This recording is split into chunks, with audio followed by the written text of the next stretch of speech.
I think entrepreneurs are a different realm. They just are, something's inside them to continuously seek out more. I always thought he was going to be a politician because he's got the gift of gab. He can talk anybody into anything. I knew him primarily as the fellow that married my niece. And what I learned about him over a period of time is that he wanted something more. He wanted something much more. And when I came into this business, I found out a little bit more what he was really made of.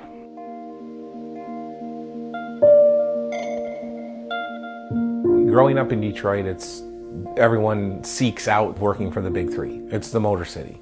So yeah, I got hired in at Ford. That's where I met Johnny. We ended up working right next to each other for a very long period of time. So during that long period of time, I started hearing about network marketing and direct sales and the different goals he had. It was pretty evident with Jack early on that he wasn't going to be there for a long time. I simultaneously got introduced to the network marketing industry as a distributor. I quickly figured that I think I could do this business model, attract the right people, and create something better than what I was being exposed to.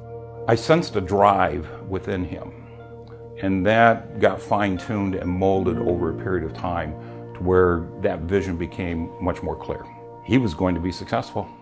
There was no question about it. He started to explore, kind of, doing his own thing, and, so, the vision of TLC began. I mean, this is where it all started. This was home. When we started downstairs, I always said to myself, every great company started in the garage or the basement of a house. The passion in me was the home-based business part, where we were literally home. And I noticed a lot of companies would go out and get angel investing and get these big offices. And I just always thought, let's make a story, let's live a story, let's be the story. Well, Jack would come up and say, we need you to build us an office in the basement. So I built this room and then built Jack's office in there, and it was just something to see. And upstairs there was a family, right? So kids and after school sports and homework. And in this small little room, there was 4 to 6 people working at any time. And surprisingly, the neighbors were very okay with it. I mean, because in front, at any given time, we could have had 10 cars parked on the street. I mean, people might have thought we were selling drugs at one time. I mean, we had people coming and going all the time. It was a wild time. Their house wasn't a house no more. It was, business going on down here. When that window would leak sometimes when it rained sideways, and the computers would get wet and we'd have to move everything. The sump pump would back up sometimes and flood the basement, and we'd be forced to work upstairs or in the garage. So pretty crazy when you look back. I quickly learned that there was a lot of moving parts to a network marketing company. You're dealing with merchants, you're dealing with software, you're dealing with products. It wasn't an easy feat. Well, I don't want to put it as organized chaos, because there really wasn't any chaos, but everybody wore a number of different hats. We used to work literally 10 to 12 hours a day, every day. We used to have to carry all the product down, especially the NutriBurst. We'd sit here on the card table making tea. That was our only 2 things we had. And then Uncle Jim would make postage, and I'd bake tea, and then I'd come over here and package up the product.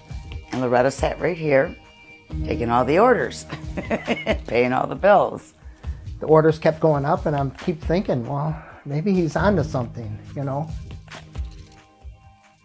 Well, it was really, really hard when we started getting all the Spanish-speaking people. We would have to talk to a little kid or the next-door neighbor or something just to get the phone number to see what they wanted, and then we found Rosa. Everything was in Spanish. Everything, every call. I used to have sticky notes around my computer to kind of, know which call was next. The first country that we had was Colombia.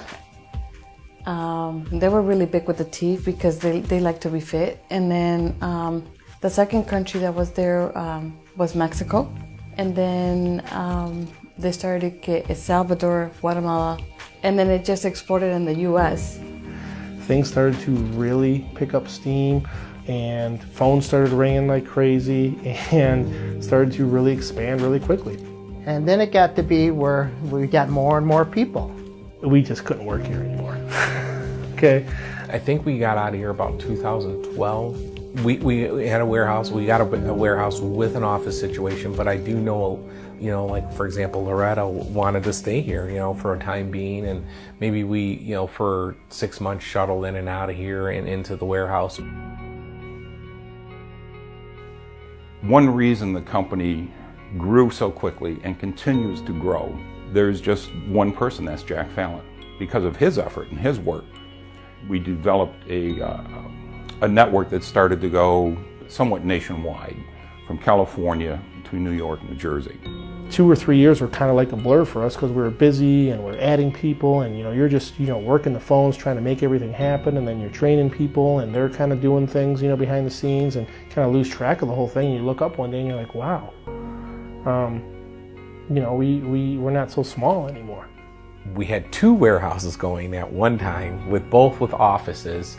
So then finally we found the building we're in now, where we have everything's under one roof.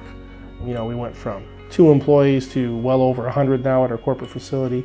Probably have almost another 100 employees throughout the world. You know, tens of thousands of distributors, more than 30 products. It's just amazing. What we're trying to do now is to plan 2 to 5 years out, so we know exactly where we're headed, that we won't hit any speed bumps, and that we will continue to improve year after year after year. Even to this day, I don't think that we feel like we've accomplished anything yet. You know, I think that we still have that burning desire to do more.